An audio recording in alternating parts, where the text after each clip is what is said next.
ಒಂದು ಆಗಿಲ್ರಿ, ಹಾಲಿನ ದರ ಹೆಚ್ಚಾಗಿಲ್ಲ, ಅಷ್ಟೇ ರೇಟ್ ಇದೆ.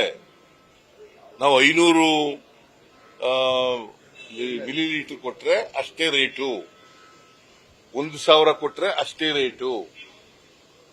ನಾವು ಹಾಲು ಹೆಚ್ಚಾದ್ರಿಂದ ಮಾರುಕಟ್ಟೆ ಮಾಡಕ್ಕೋಸ್ಕರ 500 ಇದ್ದದನ್ನ 550, 1,000 ಇದ್ದದನ್ನ 1,050 ಮಾಡಿದ್ವಿ. ಅದಕ್ಕೆ ₹2 ಆಗುತ್ತೆ 50 ಮಿಲಿಲೀಟರ್ಗೆ. ಅದಕ್ಕೆ ಹೆಚ್ಚು ಕೊಡಿ ಅಂತ ಹೇಳಿದೀವಿ. ನೀವು ಹೋಟ್ಲವರು ಕಾಫಿ ಟೀ ಮಾಡೋರು ಬೆಲೆ ಹೆಚ್ಚಾಗಾಯ್ತದ ಅವ್ರಿಗೆ? ಹೆಂಗ್ ಜಾಸ್ತಿ ಆಗ್ತದ್ರಿ? ನೋ ನೀವು ನೋಡಿದ್ರ, ಪತ್ರಿಕೆ ಓದಿದ್ರ?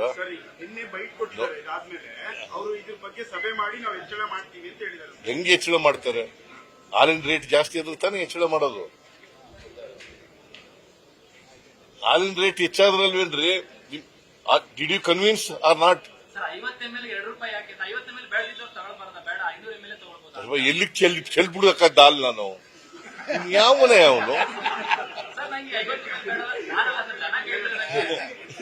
ಹಾಲು ಚೆಲ್ಲಕ್ಕಂತ ಎಲ್ಲ ಭಯ, ನಾವು ಕೊಂಡ್ಕೊಳ್ಳೆಲ್ಲ ಹೋಗಿ ಅನ್ನಕ್ಕಂತ ರೈತರಿಗೆ.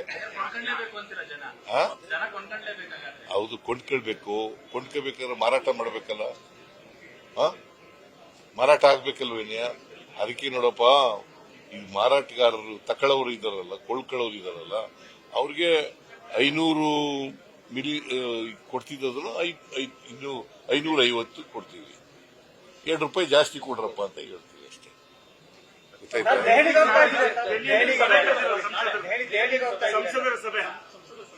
ನಾಳೆ ಹೋಗುವಾಗ ಹೇಳ್ತೀವಿ.